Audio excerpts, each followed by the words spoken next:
Kabanata 4051. Alam ni Silas John na ang mga taong nakapaligid sa kanya ay may maliit o walang pagkakataon na ibagsak si Harvey York, ngunit hindi niya ginawang asahan na mabilis na lumuhad si Riley Patel pagkatapos magpakita. Hindi niya alam kung ano ang sasabihin sa sandaling ito. Hindi niya maintindihan. Nakaramdam siya ng hinagpis. Nababaliw na siya. Gusto niyang sumigaw. Pero tuluyan na siyang hindi pinansin ni Riley habang nakatagilid ang ulo niya nang hindi umingik. Humakbang paharap si Silas, naghahanda ng hilahin si Riley pataas bago may tumapik sa balikat niya. Nanlamig siya agad. Isang pahiwatig ng pagpatay na layunin ang pumulibot sa kanyang katawan. Halos hindi niya napigilan ang kanyang sariling pantog sa oras na ito. Kalmadong sinulyapan ni Harvey ang mga tao. Sino pa ba ang hindi nasisiyahan dito? Sino pa ba ang gustong tumayo para kay Lola Cobb? Humakbang ka. Walang nang ahas na tumayo sa pagkakataong ito. Nahigittan sila ni Harvey. Nalampasan niya si Kaylee Lowe in terms of fighting skills. Sapat na ang awtoridad niya para lumuhad si Riley. Nagawa ni Silas na umangat dahil sa kanyang pagkapanganay, ngunit ano? Walang patutunguhan ang lahat ng iyon. Isang walang magawang tingin lang ang naipakita niya habang hawak-hawak ni Harvey ang balikat niya. Natahimik ang karamihan. Napuno ng kawalan ng pag-asa si Lola Cobb. Mukhang wala nang gustong pigilan ako. Napabuntong hininga si Harvey bago tinapik ang mukha ni Silas. Nakikita mo iyon, young Master John. I was planning to give everyone here some money and take those three away. Ito ay dapat na maging isang simpleng gawain. Pero pinilit mo lang ang kamay ko. Masaya ka na ba ngayon? Matapos ipakita ang isang mahinang ngiti, tumalikod si Harvey at pinitik ang kanyang mga daliri bago umalis. Si Lola Cobb at ang iba ay agad na kinaladkad palabas. Si Harvey ay isang matinong lalaki. Hindi niya igagalang ang sinumang hindi kailanman lumabag sa kanya. Ngunit kung hahamunin siya ng mga tao kahit papaano, hindi siya tatutol na lumaban. Kinilabutan at galit na galit si Silas nang makita ang matikas na pagliko ni Harvey. Kinagat niya ang kanyang mga ngipin bago naglabas ng napakagandang baril. Ang isang patay na tao ay hindi makakapagdulot sa akin ng anumang problema, tama ba? Bulalas ni Silas na may malamig na ngiti. Sa awtoridad ng pamilya John, hindi dapat mahirap para sa amin na harapin ang isang mapahamak na bangkay. Mamatay ka. Napabuntong hininga si Riley at ang iba pa nang makita ang nakita. Hindi, huwag. Natigilan sina Noemi at Ellen Moreno bago nagpakita ng bahagyang tuwa. Si Lola Cobb at ang iba ay napabalikwas ng tingin na may mga pag-asa. Swoosh! Nang akmang ko kunin na ni Silas ang kanyang pagbaril, iniwas ni Harvey ang kanyang kamay bago lumipad ang isang maliit na bato sa barriles ng baril. Di nagtagal ay hinayla ang gatilyo. Bang! Napasigaw sa sakit si Silas nang natatakpan ng pula ang baluktot niyang mukha. Ang katangi-tanging baril ay pumutok sa kanyang harapan. Kalmadong tumalikod si Harvey bago pinandilatan si Silas na nakahandusay sa lupa habang walang katapusang tumitili. Kung ano ang umiikot, dumarating. Ikaw ang nagdala nito sa sarili mo. Sabihin mo sa pamilya John na ako na mismo ang magbabayad para sa medikal na bayad ni Silas. I wish you a happy marriage, Ellen. Sana magtagal kayo ng fiancé mo. Aalis na ako ngayon. Tapos, umalis si Harvey na naka-cross arms. Napahiya at nagalit si Ellen nang titigan niya ang likod ni Harvey. Luluhod ka sa harap ko balang araw, Harvey. Bulalas niya habang nagngangalit ang mga ngipin. Harvey York. Makalipas ang kalahating oras, natakpan ng benda ang buong mukha at kamay ni Silas John nang sinipa niya ang kanyang marble tea set sa lupa. Siya ay mula sa isa sa nangungunang 10 pamilya. Ang buong buhay niya hanggang ngayon ay smooth sailing. Ito ay magiging lubhang madali para sa kanya na durugan ang sinumang gusto niya. Ngunit sa sandaling ito, hindi lamang ang kanyang reputasyon ang ganap na nasira, ngunit ang kanyang buong mukha at kamay ay nasira din at nawasak. Sa oras na ito, ang mga mata ni Silas na duguan ay binibigkas. Umalangaw-ngaw sa buong silid ang kanyang galit na mga sigaw.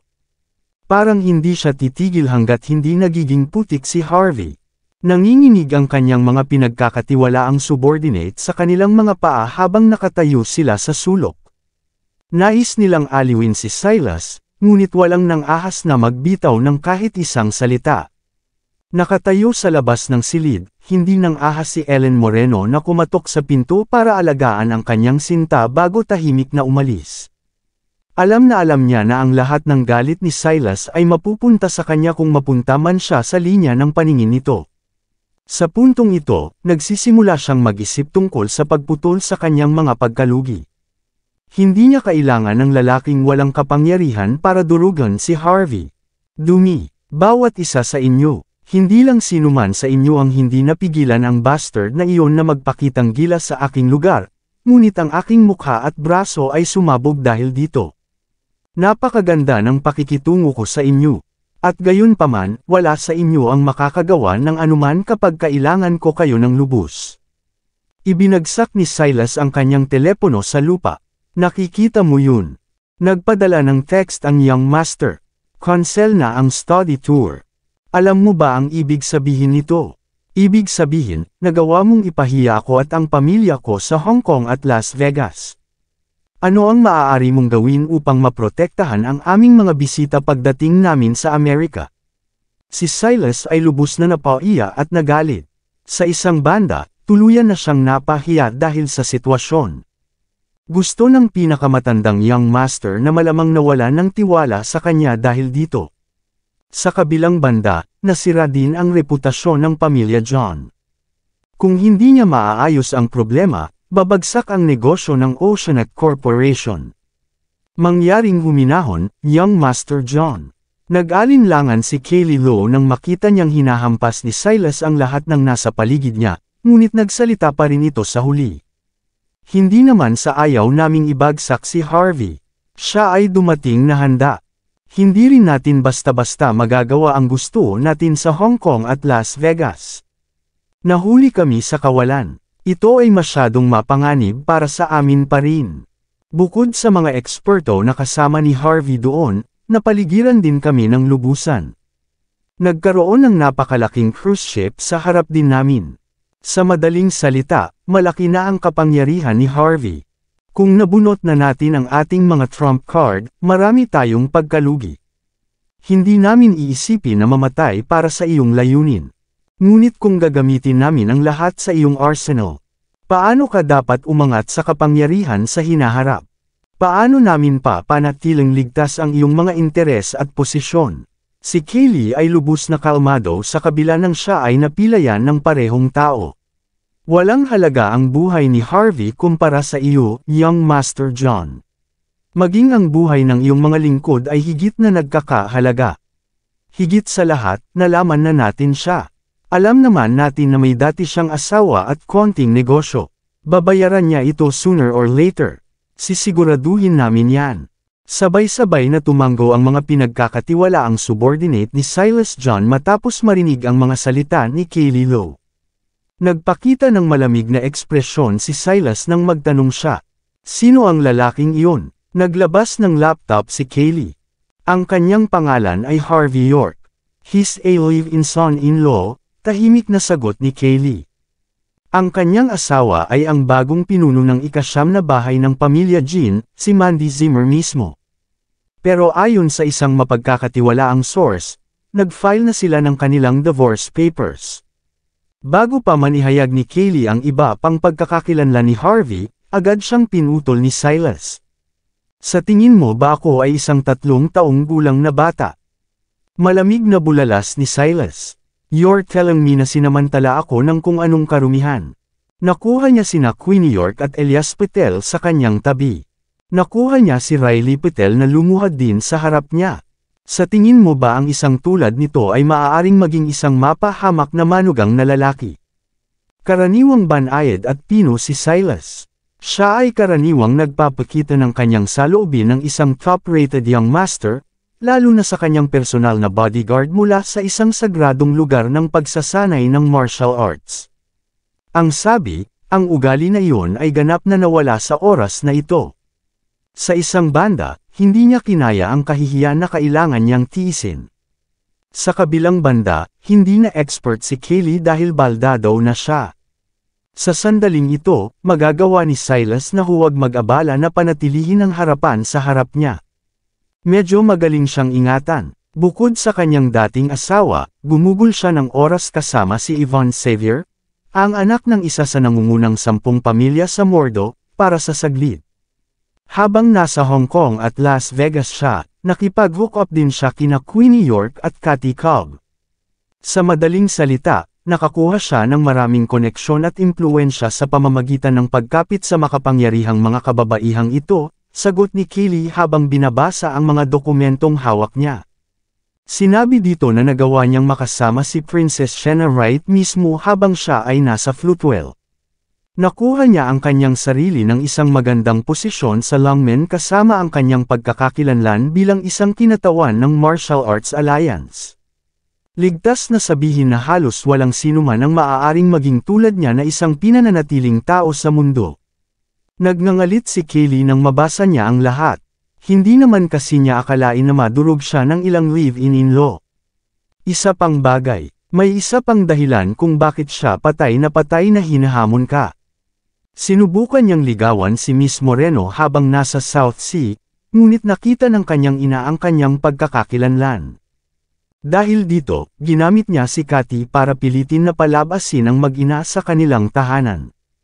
Nagpakita siya na nagsasabing narito siya para kay Lola Cobb at sa iba pa.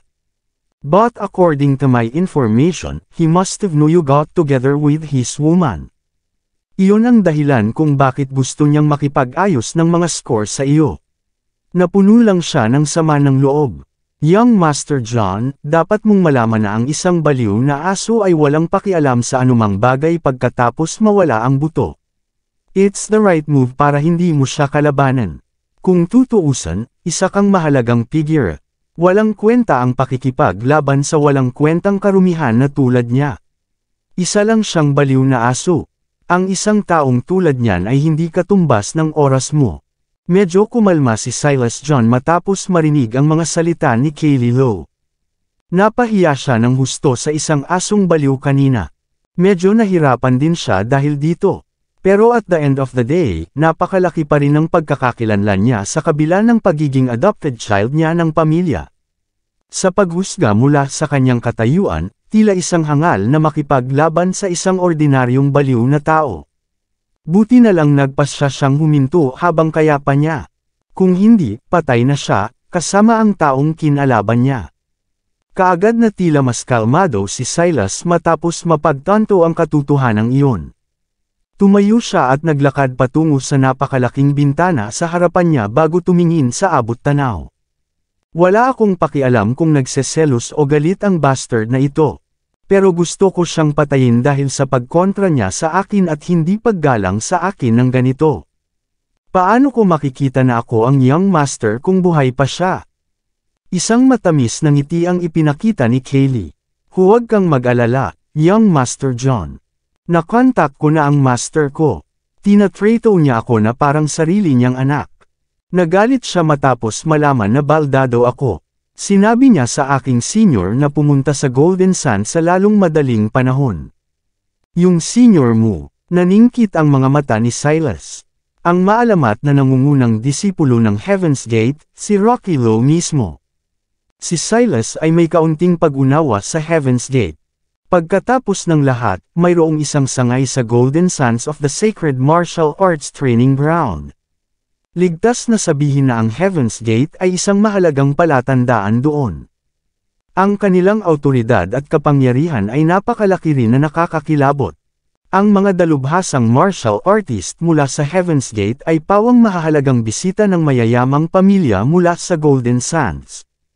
Ngunit lahat ng iyon ay mga ordinaryong disipulo. Nabalitaan ni Silas na ang pinakamataas na disipulo, si Rocky Lowe, ay isang lubhang nakakatakot na figure. Minsan ay may isang tao na ganap na nagbuwag ng libu-libong tao ng mag-isa. Nabalitaan na ang tao ay walang iba kundi ang pinakamataas na disipulo ng Heaven's Gate. Sa anumang kaso, si Rocky ay isang kahanga-hangang tao. Tama iyan, si Rocky yun. Proud na tingin ang ipinakita ni Kaylee nang banggitin niya ang kanyang senior. Hindi lang siya matangkad at gwapo, ngunit ang kanyang husay ay nakakatakot din. Pambihira na ang pakikitungo niya sa akin mula noong bata pa ako. Nagalit siya nang marinig niya na napilayan ako ng isang lalaking hindi man lang akong nakabantay. Ibinigay ko na sa kanya ang lahat ng mga dokumento ni Harvey York. Siya ay nasa Golden Sands para pahirapan siya sa harap ng pamilya John at ang pamilya Patel sa lalong madaling panahon. Natural, si Kaylee ay puno ng puot sa tuwing binabanggit niya ang pangalan ni Harvey. Nawala niya ang lahat ng kanyang kaluwalhatian at kayamanan matapos na tuluyang mapilayan. Gusto niyang mamatay kasama si Harvey. Mabuti, napakahusay. Gumaan ang pakiramdam ni Silas matapos marinig ang mga salita ni Kaylee. Matagal nang alam ni Silas ang tungkol sa kilalang tao. Sa mga mata niya, siguradong patay na si Harvey. Sabihin mo sa senior mo na tawagan ako kapag napatay na niya ang bastard na iyon. Gusto kong makita kung gaano kilabot ang hitsura ng kanyang mukha sa sandaling iyon. Though, na-curious ako, bakit papunta sa Golden Sands ang senior mo sa halip na pumunta sa Hong Kong at Las Vegas? Inilabas ni Kaylee ang isang larawan sa kanyang laptop bago ibinigay kay Silas. Ang dating asawa ni Harvey, si Mandy Zimmer, ay kasalukuyang nandoon. Natigilan si Silas nang makita niya ang Diyosa na isang babae bago ito humagalpak ng tawa. Maraming salamat sa lahat ng sumusubaybay. Please subscribe and follow my YouTube and Facebook channel, Filipino Novel. Maraming salamat po. Kabanata 4055. Hindi masama. Hindi masama sa lahat. Aaminin ko, ang pinananatiling tao ay lubos na kahanga-hanga sa kanyang trabaho. Kahit ako ay medyo interesadong tikman ang babaeng ito, kukuha ko sa iyo ang pinakamahusay na mga doktor na iniaalok ng Golden Sands. Kukuha ako ng ilang eksperto para tulungan kang mabawi ang pinakamahusay nilang pwede magawa. At kung hindi mo kaya, bibigyan kita ng $15 milyong para enjoy mo ang natitirang bahagi ng iyong buhay. Sa anumang kaso, hindi ko hahayaang magdusa ng walang kabuluhan ang mga taong naglilingkod sa akin. Isa pang bagay, gusto kong makasama si Mandy Zimmer sa lalong madaling panahon. Kung tutuusin, ang lahat ng kahihiyan na tiniis ko dahil kay Harvey York ay magiging walang kabuluhan. Dinilaan ni Silas John ang kanyang nanunuyong labi na may nasasabik na tingin. Isang mahinang ngiti ang ipinakita ni Kaylee Lowe. Naiintindihan ko. Sasagutin ko agad. Sa pagtatapos ng araw, hindi siya ipapadala ng pamilya Jean hanggang sa Golden Sands para harapin ang lahat ng problemang iyon kung talagang tumitingin sila sa kanya. We have all the time in the world to send her straight to your bed. Ang iyong galit ay mapapawi sa lalong madaling panahon. Humagalpak ng tawa si Silas matapos marinig ang kumpiyansa na tugon ni Kaylee, na parang nakatakdan na ang lahat sa bato. Sa sandaling ito, ang maikling buhok na binata ay magalang na kumatok sa pintuan bago pumasok, inihayag ang kanyang namamaga na mukha. Young Master John, si Prinsipe Osborne mismo ang tumawag sa iyo. Sinabi niya na malapit na siyang makarating sa Golden Sands. Nang sinagot ni Silas ang tawag sa telepono ni Clyde Osborne. Sa loob ng isa pang napakalaking cruise na nakaparada sa Victoria Harbor, isang set ng katangi-tanging pagkain ang ipinadala sa deck habang ang isang cool na simoy ng hangin sa labas. Si Harvey ay naghiwa ng isang piraso ng manok bago ito inilagay sa plato sa harap ni Lola Cobb na nakangiti. Ang mukha ni Lola Cobb ay ganap na nawalan ng kulay sa puntong iyon. Halika, hindi mo kailangang pigilan ang iyong sarili. Ito ang tunay na manok ng South Light. Tanging manok mula sa Silver Nimbus Mountain ang maaaring gamiting ulam para dito. Masarap at malambot ang karne. Nakakamanghalang ang lasa. Dapat kumain ka hanggang sa mabusog habang kaya mo pa. Hindi ka na magkakaroon ng maraming pagkakataon pagkatapos nito. Mayroon ding sauced beef, braised abalone with scallops, at ilang swallow nest soup. Lahat sila ay may magandang kalidad na mga bagay. Gumastos ako ng $1,000 para sa pagkain na ito. Talagang kailangan mong subukan ng ilan.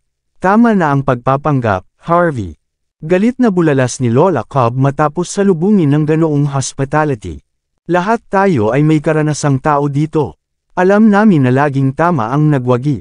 Sa puntong ito, maaari mo na lang akong patayin o pahirapan kahit anong gusto mo. Gawin mo na.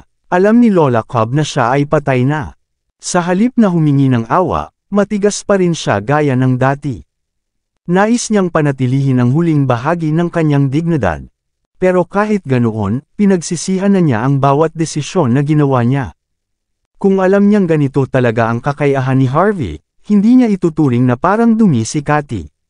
Ituturing pa nga niya itong isang buhay na alamat. At the same time, gagawin niya ang lahat para maging live-in-in-law niya si Harvey. Kung mangyayari iyon, ang pamilya Cobb ay aakyat sa tuktok ng South Sea. Kahit nadurugan ang royal family ay hindi magiging problema para sa kanila sa puntong iyon. Ito ay isang kahihiyan, at wala silang ibang pagpipilian kundi ang tumalikod. Kahit na, nandito talaga ako para i-treat ka sa isang pagkain. Kung tutusin, hindi pa ako nakipagkwentuhan sa iyo noon pa man. Ang pagkain habang nakikipag-usap ay ang aking paraan ng pagpapakita ng paggalang. Hindi mo ako pwedeng tanggihan ng ganito. Napangiti ng husto si Harvey York. At saka, kahit na ang mas masahol na mga kriminal ay nakakakuha ng huling pagkain bago sila papatayin. Sigurado ka bang ayaw mong kumain? Ito ay ilang masarap na pagkain. Binigyan ko pa kayo ng isang bote ng Riesling mula sa imperyo. Pagkatapos, nagsalin si Harvey ng isang baso ng alak. Ang kulay amber na alkohol ay may matamis na lasa. Pagkatapos ng lahat, ito ay dekalidad na alak. Nagpakita ng malamig na tingin si Lola Cobb matapos makita si Harvey na nagpapanggap, na parabang isa siyang top-rated na young master. Patayin mo na lang ako kung gusto mo. Ano ang silbi kung kumilos ka ng ganito? You damn bastard. Hindi ako natatakot na sabihin sa iyo sa puntong ito. Nagbigay ako ng $300 milyong sa 7 Absolute. Ipinangako ko pa sa kanila ang kalahati ng mga ari-arian ng pamilya. In the future baka papatayin din nila si Dean. Nakakahiya na ang mga plano ay palaging nakatakdang mabigo. Gawin mo na lang ang dapat mong gawin. Si Lola Cobb ay handang mamatay. Panay ang ngiti ni Harvey. Normal lang na gawin mo ang ganito. Kung tutusin, kahit hayaan ko kayong mabuhay, hindi ganoon din ang gagawin ni Elder Cobb. Pero bago kita patayin, dapat mag-usap muna tayo. If I remember correctly, you're still a brilliant person. Dapat mong malaman na sa isang Diyos ng digmaan tulad ni Elder Cobb, tiyak na uunlad ang iyong pamilya sa mahabang panahon. Gayunpaman, nagpasya kang lasunin siya at pilitin ang isang mahusay na tao tulad ni Cathy Cobb na humalili sa pamilya. Ano ang naiisip mo? Ginawa mo lahat ito dahil sa baby boy mo na si Eden Cobb. Walang paraan, tama. Curious na sinulyapan ni Harvey si Lola Cobb. Kung tutuusan, kahit siya ay masasabing si Eden ay walang iba kundi dumilang. Pinandilatan ni Lola Cobb si Harvey habang sinusuri siya bago malamig na tumawa. Mukhang nakakabilib ka talaga. Hindi ko akalain na malalaman mo. Pero ano, hinding-hindi ko sasabihin. Napangiti si Harvey. Dahil hindi mo sasabihin sa akin, kailangan ko lang magtanong ng higit pa. Kung hindi mo ako sasagutin, ituturing ko na lang ito bilang silent agreement. Kung tama ang hula ko, malakas ang background mo. Kahit na hindi ka mula sa ilang sagradong lugar ng pagsasanay sa martial arts, sigurado akong ipinanganak ka sa isang pamilya ng mga martial arts. Napangisi si Lola Cobb. Ano, nagpaplano ka bang alamin kung sino ang aking suporta ngayon? So what if kung alam mo? Natatakot ka lang sa sarili mo. Natalo ako dahil hindi sapat ang lakas ko. Walang ibang kinalaman dito. Ang sabi, madali para sa mga taong nasa likod ko na durugan ka. Ngumiti ng mahina si Harvey. Dati, may kumakalat na tsismis. Iniisip ko kung narinig mo na ito dati. Sinasabi na kahit na ang pinakamakapangyarihang mga bansa sa kanluran ay nakarinig tungkol dito mula noong sinaunang panahon. Isang alamat na umiral mula noon. Buhay na walang hanggan. Ang pangunahing edukasyon at ekonomiya ay mabilis na lumawak. Ang kanlurang mundo ay may hawak ng halos 70% ng mga mapagkukunan ng mundo. Ang kanilang pinuno ay likas na nagnanais ng mahabang buhay upang siya ay maghari magpakailanman at maging isang buhay na Diyos. Iyon ang dahilan kung bakit naganap ang kaguluhan ng Wip Dynasty sa loob ng 100 taon. Iyon ay sinabi, ang Western nation ay hindi kailanman pinamamahalaang upang makuha ang kanilang mga kamay sa mahabang buhay. Sa halip, dahil sa kanilang pang-aapi, ang bansa H sa wakas ay bumangon at nag-angkin ng kaluwalhatian pagkatapos ng 5,000 taon. Ang kanluraning mundo ay pinatay ng kanilang sariling kasakiman. Pagkalipas ng 100 taon, nangyari ang labanan ng Euro-American. Ang labanan ay tila iba sa Wip Dynasty, ngunit nangyari ito sa parehong dahilan. Ito ay isang kahihiyan. Ang 5 pinakamalakas na bansa ay nabigo ng mas mahirap. Pinag-isa silang dinurog ng punong instructor at pinatayo ang bansa H sa tuktok ng mundo. Mula sa sandaling iyon, ang 5 pinakamalakas na bansa ay muling kinain ng kanilang kasakiman.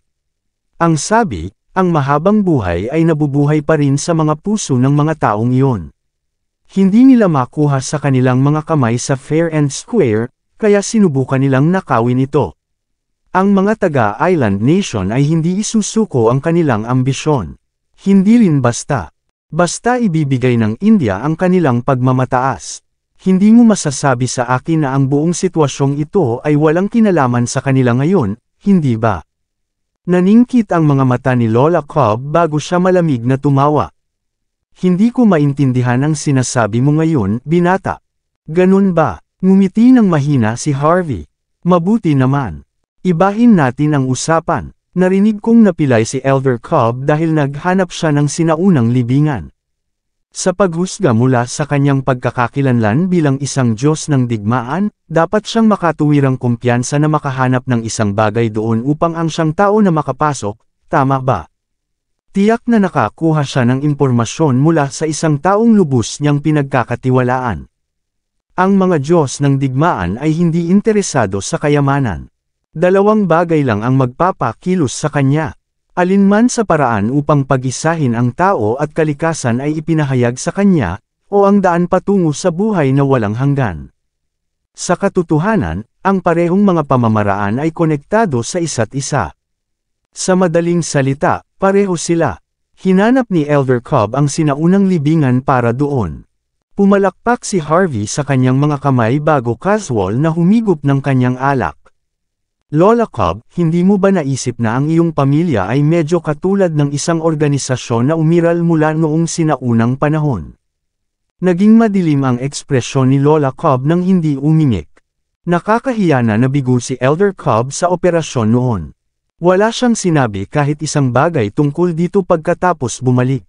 Naghinala ang organisasyon na nahanap na niya ang kailangan niya. At para pilitin si Elder Cobb na ibuhos ang mga butil, sunod-sunod na aksidente ang nangyari. Pero walang silbi. Naghanda ka na tumakas sa Amerika bago mo ibigay ang iyong huling mga shot. Sa isang banda, gusto mo akong iwasan. Sa kabilang banda, iniiwasan mo ang organisasyong iyon, hindi ba? Alam mong mamamatay ka sa isang kakilakilabot na kamatayan kung hindi ka tumakas pagkatapos ng lahat ng mga kabiguan na iyon. Kung tama ang hula ko, kabilang ka sa kanila. Magpanggap ka pa. Nagpakita ng masamang tingin si Lola Cobb sa kanyang mukha. Sa tingin mo ba masisiraan mo lang ako ng ilang chismis na narinig mo? May sasabihin ako sa'yo. Ginawa ko ang lahat ng ito para sa kapakanan ng awtoridad. Si Harvey York ay nagpakita ng isang mahigpit na tingin sa kanyang mukha. Hindi ka interesado dyan. Ang hinahanap mo ay buhay na walang hanggan. Ang organisasyong kinabibilangan mo ay walang iba kundi ang Evermore mismo. Namilog ang mga mata ni Lola Cobb matapos marinig ang pangalan ng organisasyon. Napangiti si Harvey. Paano ito? Narito ang isang deal. Kung sasabihin mo sa akin ang lahat tungkol sa Evermore, hahayaan kitang mabuhay. Paano ang tunog na iyon? Hayaan ko rin si Elder Cobb na magpasya sa inyong kapalaran. Siguro mas gusto mo sa halip na ganito. Kung tutuusin, baka bigyan ka lang niya ng pagkakataon na magkaroon ng pagbabago ng puso para sa kapakanan ng inyong relasyon. Isang malamig na tawa ang pinakawala ni Lola Cobb. Walang hiya ka, Harvey. Akala mo ba makukuha mo ang lahat sa akin ng ganito? Wala kang karapatan. Nakipagdigma si Evermore at pinilit ang maraming puwersa sa labas laban sa bansa H para lamang sa buhay na walang hanggan. Nagawa naming ilantad ang kanilang mga plano noon, ngunit ito ay hindi sapat. Since there's a chance for me to learn about them, sayang naman kung hindi ako magpapakita at haharap sa kanila mismo. Sino ka sa tingin mo? Ang maalamat na chief instructor. How dare you even go against Evermore? Napangisi si Lola Cobb. Mayroon kang ilang talento, ngunit tiyak na hindi ito nangangahulugan na kalaban mo kami. Wala akong pakialam kung saan mo narinig ang tungkol sa amin. Ngunit iminumungkahi ko na itigil mo ang paghuhukay dito. Sa ganoong paraan, mabubuhay ka pa ng ilang taon. Tutal, darating ang Evermore para sa iyo. Hindi magtatagal. Bukod sa lahat ng mga dalubhasang martial artist sa organisasyon, sila ay napakayaman at makapangyarihan. Doon ay mga sangay ng Evermore sa karamihan ng pinakamalakas na bansa pati na rin. Maraming tao ng organisasyon ang nakatanim din dito sa Country H. Sa tingin mo ay sapat na ang iyong kakayahan upang labanan kami, ngunit isa ka lang clown sa aming mga mata. Wala kang pagkakataon kahit nasanayin mo ang iyong buong buhay. Dumura si Lola Cobb sa lupa. Huwag mong isipin na hindi patas, Harvey. Hindi naging patas ang buhay. At huwag mong isipin na mabait ako. Dahil alam mo na ang lahat ng ito, pinapabilis ko lang ang iyong kamatayan sa pamamagitan ng pagsasabi sa iyo ng lahat ng ito. Salamat sa impormasyon, tahimik na isinulat ni Harvey ang lahat sa likod ng kanyang ulo bago nagpakita ng magiliw na tingin. Alam kong mukhang hindi ako sapat na makapangyarihan para labanan ang organisasyon. Ngunit ako ay isang tao pa rin mula sa bansa H. Hindi ko maaaring hayaang mamatay ang aking bansa sa isang organisasyon na gustong mapahamak kami, hindi ba?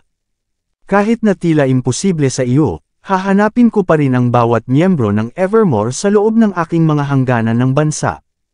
Kaya, bakit hindi mo sabihin sa akin ang lahat ng detalyado? Malamig na tumawa si Lola Cobb. Mamamatay ako ng walang libingan kung sasabihin ko pa. Ang buong bangkay ko ay masusunog at maging abo. Pagkatapos ay nagsalin siya ng isang baso ng alak bago humigop. Patay na rin ako. Bakit ko pa sasabihin sa'yo ang lahat ng ito? Ang kagandahan ng buhay ay mararamdaman sa mapait na lasa ng alak. Napuno ng pagmamalaki si Lola Cobb nang siya ay hinigop iyon. Pagkatapos ng lahat, siya ay kabilang sa Evermore. Siya rin ay naghahanap ng buhay na walang hanggan. Ngumiti ulit si Harvey, dahil mas marami kang mapapala kung gagawin mo. Halimbawa, nabigo ko ang iyong buong plano sa puntong ito. Haharapin ko ang Evermore kung sasabihin mo sa akin ang lahat. Baka mapapatay mo ako sa ganitong paraan para sa iyong sariling paghihiganti. O kaya'y maaari kung isaalang-alang na hayaan kang mamatay at ang iyong pamilya ng buo ang inyong mga bangkay at isang magandang lugar upang ilibing. Natigilan si Lola Cobb. Ang mga iyon ay malinaw na kaakit-akit na mga alok. Ngunit mabilis siyang umiling pagkatapos. Walang silbi. Hindi mahalaga kung ako ay inilibing sa ilalim ng isang mapahamak na bundok. Mahuhukay pa rin ako kung magleyak ako. Patay na ako. Who cares what happened after that? She then playfully glared at Harvey.